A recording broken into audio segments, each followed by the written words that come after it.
Tonight's top story. The Democratic Party used to be cool. Tony, was this a typo perchance? These guys? Watch Hillary examine the terrain. Watch a campaign with the man Tim Kaine. Tim Kaine in the membrane. Tim Kaine in the brain. Cool? You sure? Used to be cool, really?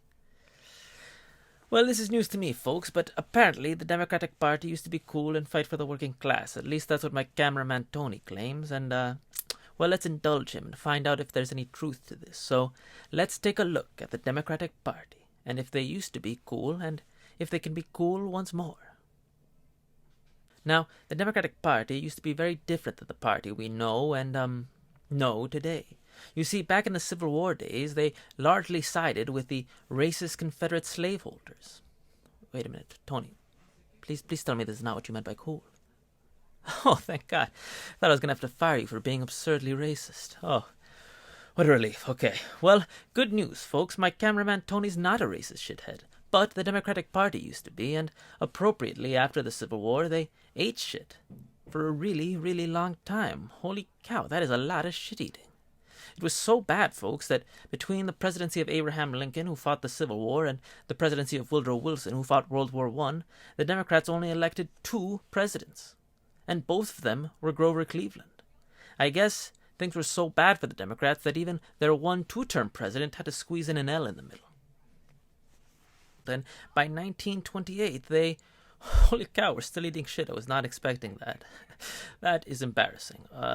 Tony, you're doing a terrible job here. You're supposed to be showing us how the Democrats used to be cool, but all you've told us is that they used to be super racist and lose all the time. That's not very cool where I'm from, you know?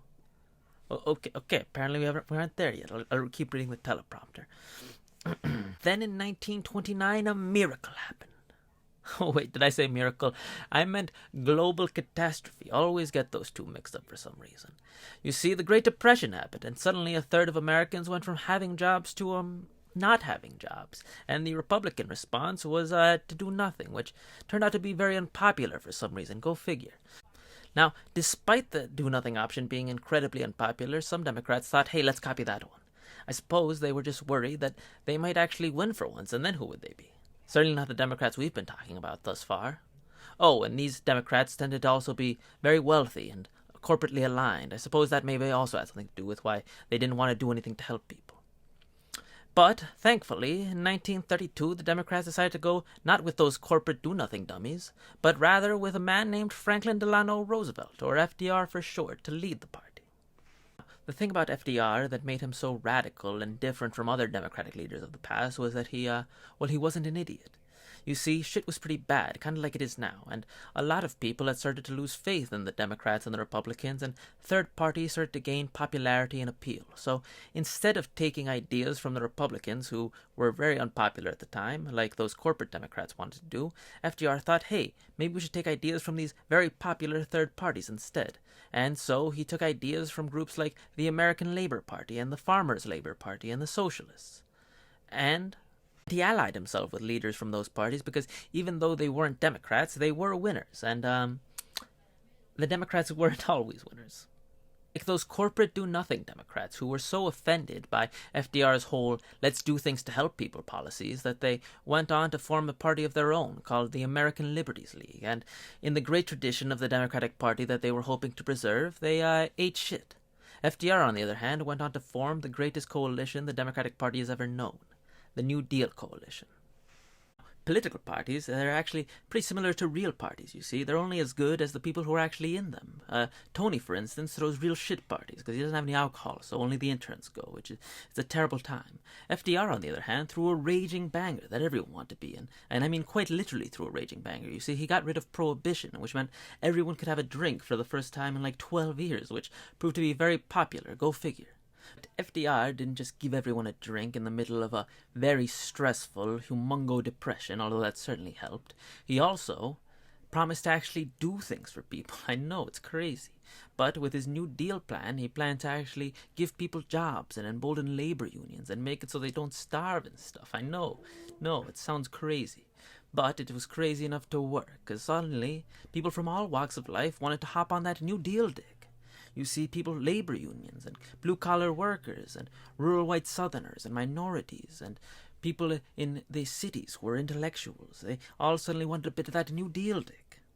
Now, remember how in 1928 the Democrats ate shit? Well, let's take a look at how they're doing in 1932 now that they have that New Deal dick. Holy cow. That is a crazy turnaround. I guess it turns out that doing things for people and empowering them by helping out labor unions and such is actually a great way of uniting people and really popular. Who knew? And in 1932, when he came to power, FDR actually did what almost no politician today would actually think of. He did what he promised he would do and actually helped people.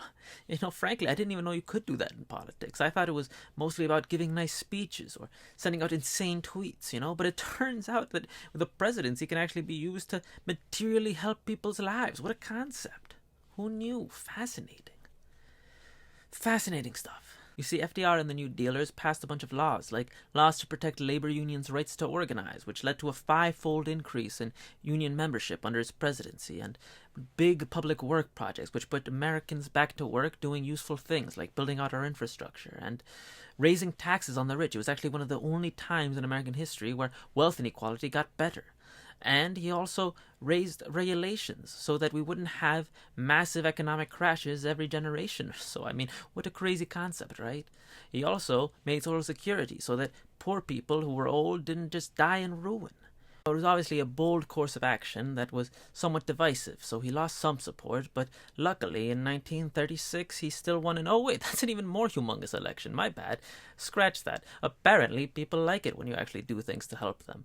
Apparently the government's not just there to bail out giant corporations when they super fuck up and ruin the whole economy for everyone, or go to wars to get some oil, right? Apparently, I know, it's crazy. It's news to me too. This is why we learn history, though. This is why we take a look at these stories. You know, Tony, I'm trying to change my mind. This was actually a good one to look into. All sorts of crazy stuff's coming up. Now, FDR did face opposition from members of his own party who were more conservative, and the Republicans, and even the Supreme Court that regularly overturned his New Deal policies. But I guess the nice perk of having a backbone is that you don't actually fold over at the slightest hint of opposition. I know, it's a novel strategy for Democrats, but FDR tried it out. You see, FDR went to war with members of his own party who opposed the New Deal by directly campaigning against them, and he also went to war with the Supreme Court by wanting to pack the courts, that is, to expand the court so that he could get more members that were favorable to his New Deal policies. Wait a minute, Tony, isn't that like violating norms and stuff, though? You know, it's about checks and balances. Oh, really? Okay, well, it turns out the kind of things that the courts were overturning were minimum wage laws and child labor laws. So, yeah, I think that if the Supreme Court is telling little babies that they should go to work in the coal mines, then you're kind of justified to tell them to go fuck off. So, I guess good deal. Or a New Deal. And it kind of worked, you see. In 1936, the Supreme Court declared minimum wage laws unconstitutional. One shaking of the Supreme Court willies later, and suddenly in 1937 it was constitutional. Go figure. Now, it also happened that the people weren't too mad about it because he gained another humongo landslide victory. I guess they were probably too busy not having starvation wages to really get riled up about it, you know? And in 1944, FDR was ready to take it to the next level. You see, he proposed a second Bill of Rights that would guarantee housing, healthcare, education, and jobs for every American. Now, he did this because, as he put it, that true individual freedom cannot exist without economic security and independence.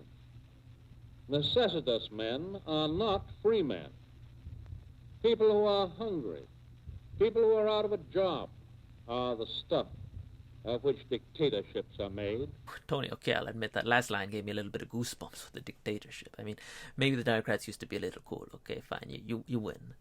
But I suppose that the real lesson in all of this is that you can teach a man to fish, but you can't teach him to take a horse to water. No, that's not it. I really thought I was onto something with that fish thing, but no, apparently the lesson is that the Democratic Party was actually much more popular when they fought for the working class and were bold and actually pushed forward their policy goals, you know?